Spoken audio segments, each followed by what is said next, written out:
पुनः इस वीडियो के माध्यम से मैं आपके बीच हूँ और एक बात मैं स्पष्ट कर रहा हूँ कि अभी तक जितनी भी बातें हमने वीडियो के माध्यम से कही है, आप सभी वीडियो को जब देखिएगा तो आपको लगेगा कि मेरा उद्देश्य सिर्फ आपके वाक्य को मजबूत करना है, वाक्य को शुद्ध करना है।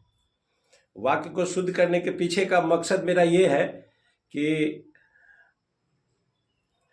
जब भी आप अनुच्छेद लिखें या पत्र को पढ़ें या अपठित गद्यांश को पढ़ें या पठित गद्यांश को पढ़ें तो उसके अर्थ आपके मस्तिष्क में स्पष्ट हो।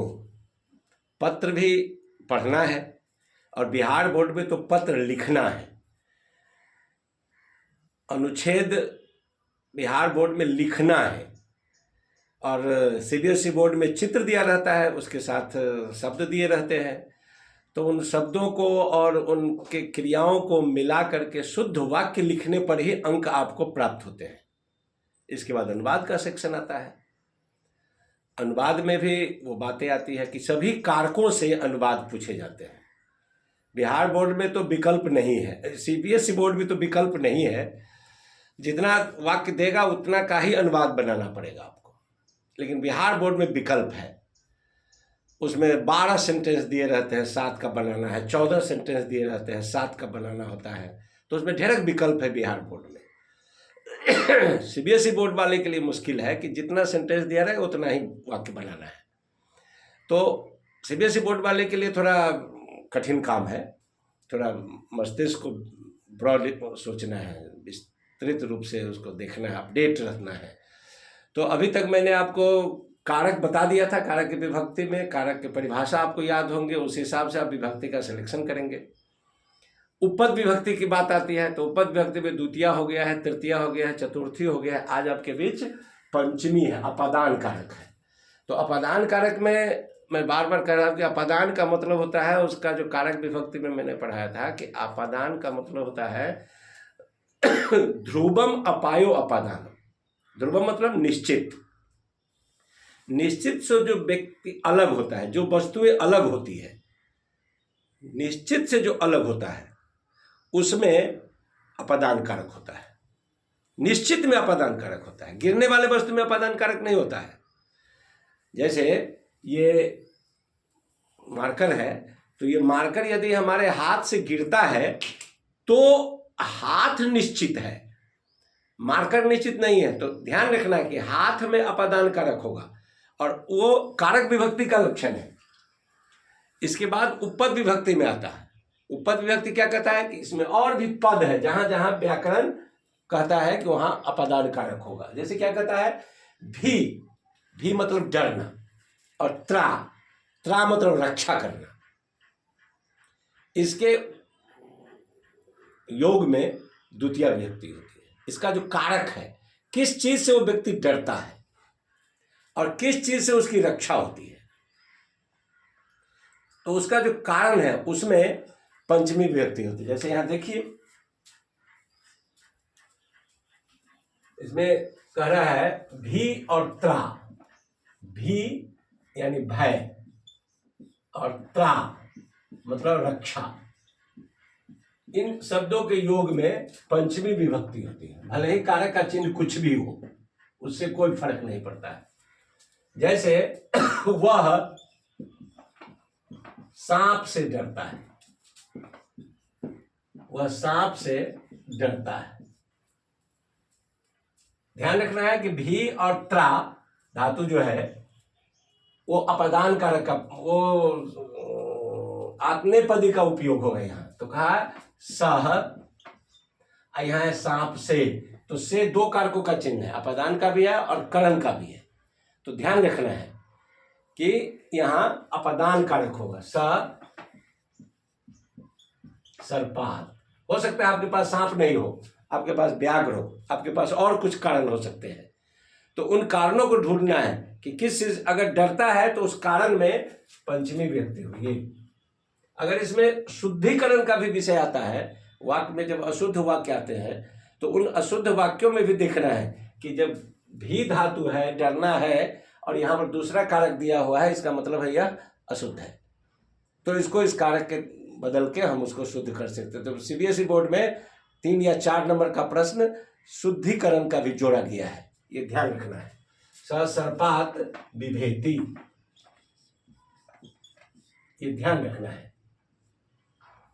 ससर्पात बिभेति, भी धातु से पंचमी विभक्ति होगी, और किसी भी चीज से डरना है, जो भी चीजें डरने की बात होगी तो जिस भी चीज पे वो डरना है उस डर धातु में उसको पंचमी विभक्ति लगानी पड़ेगी। अब कहता है त्रा, कि गुरु पाप से रक्षा करते हैं, पाप से रक्षा करते हैं, ये ध्यान रखना है कि रक्षा शब्द है। और यहां भी 2 से चिन्ह है, से का मतलब अपदान भी, से का मतलब करण भी, तो यहां पर करण के सोचना ही नहीं है, यहां अपदान है, तो लिखना है गुरु पापात त्रायते, गुरु पापात त्रायते, ये भी धातु और त्रा धातु, भी और त्रा में पंचमी विभक्ति होगी। अब दूसरा सूत्र कहता है बहिर्योगे, बहिर्योगे पंचमी, बहिर मतलब बाहर, बाहर का भी योग हो तो उसमें पंचमी विभक्ति है। जैसे गांव, जैसे गांव से बाहर मंदिर है, तो यहां पर गांव से बाहर, तो ये बाहर है, तो बाहर के योग में यहां भी पंचमी विभक्ति होती है, ग्रामात बहि, ग्रामात बहि मंदिरम अस्ति, मंदिरम इसलिए दिया कि मंदिरम नपुंसक लिंग में है, इसलिए मंदिर को प्रथमा विभक्ति में फलम फले फलानी, फलम फले फलानी के हिसाब से मंदिर आता है। तो ये हो गया बहिर्योग। अब कहता है पृथक और बिना के योग में, दोनों एक ही अर्थ है, पृथक मतलब अलग होना, बिना मतलब भी अलग होना। इसके योग में भी 3 विभक्तियां होती है, द्वितीया भी दे सकते हैं, तृतीया भी दे सकते हैं, पंचमी भी दे सकते हैं। इन दोनों के योग में आपको द्वितीया, तृतीया, पंचमी इसमें से कोई भी डाल देंगे तो शुद्ध हो जाएगा। इसलिए ऐसा अनुवाद नहीं पूछता है, ये ध्यान रखना है। जहां विकल्प होता है उसको जो क्वेश्चन सेटर है वो नहीं डालता है, लेकिन फिर भी जानकारी के हिसाब से आपको यह ध्यान में रखना है।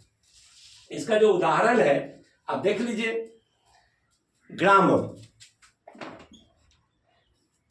ग्रामम, ग्रामीण, द्वितीय, तृतीया और ग्रामात, ग्रामम, ग्रामीण, ग्रामात, बिना, ग्रामम, सॉरी इसको, इस उदाहरण को हम ऐसे डालते हैं,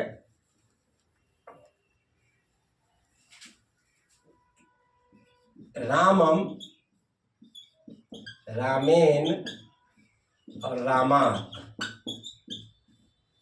द्वितीया रामम, तृतीया रामेन, पंचमी रामात, रामम, रामेन, रामात, इसमें विकल्प है, इसमें कुछ भी आप डाल दे सकते हैं, वा, बिना या पृथक, शून्य, क्या शून्य, तो अयोध्या शून्य,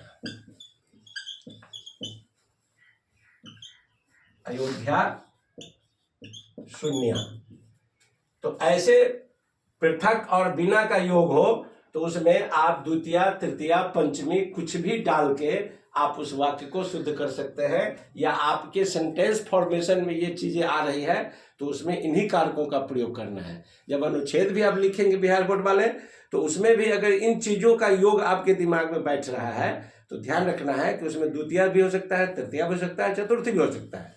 और इस प्रकार के वाक्यों के प्रयोग में यदि इन चीजों का प्रयोग हम करते हैं, उपपद विभक्ति का प्रयोग करते हैं, तो वाक्य बहुत सुंदर दिखने लगता है, देखने वाले को भी लगता है कि बच्चे को जानकारी है, और उसके प्रति जो मार्किंग स्किल है वो बदल जाता है, उसका देखने का ढंग, उस कॉपी के प्रति शिक्षक का नज़रिया बदलता है कि इस व्यक्ति ने इतना अच्छा अच्छा सेंटेंस प्रयोग किया है।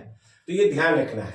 अब रीते योग्य द्वितीया, रीते का मतलब ये होता है बिना, रीते का मतलब बिना होता है। कहता है कृष्णात बिना, कृष्ण के बिना, रामात बिना न सुखम, कृष्ण के बिना सुख नहीं है। तो रीते, कृष्णात रीते, कृष्णात रीते न सुखम, न सुखम, ये रीते के योग में भी पंचमी विभक्ति होती है। तो ये उपपद विभक्ति में इतना पद सीबीएसई बोर्ड ने आपके जानकारी के लिए निर्धारित कर रखा है बहुत, उसमें कमी नहीं है। पाणिनि के व्याकरण में पूरा अध्याय है, एक अध्याय है उपपद विभक्तियों का, सैकड़ों पृष्ठ है। लेकिन बिहार बोर्ड ने या सीबीएसई बोर्ड ने इतना ही विषय आपके लिए चुना है कि 10वीं वर्ग के बच्चों के लिए ये इतना सूत्र पर्याप्त है। तो हम सिर्फ 10वीं बोर्ड की बात करते हैं। 10वीं बोर्ड में इतना चीज आप ध्यान रखिएगा। अभी तक जो भी चतुर्थी में हुआ है, तृतीया में हुआ है, द्वितीया में हुआ है, उन चीज़ों को 10 मिनट आधा घंटा देखा करिए, कॉपी पर लिखा करिए, या कॉपी पर कहीं अभ्यास के वाक्य मिलते हैं तो उनको देख करके उनका अभ्यास किया कीजिए। सोचिए, बिहार बोर्ड वाले सोचिए, और किसी भी विषय पर 10 वाक्य 5 वाक्य लिखने का प्रयास कीजिए। इस नंबर पर आप भेजिएगा भी तो हम आपको बताएंगे कि गलती कहाँ कहाँ है। धन्यवाद। आज के पंचमी विभक्ति के लिए इतना ही।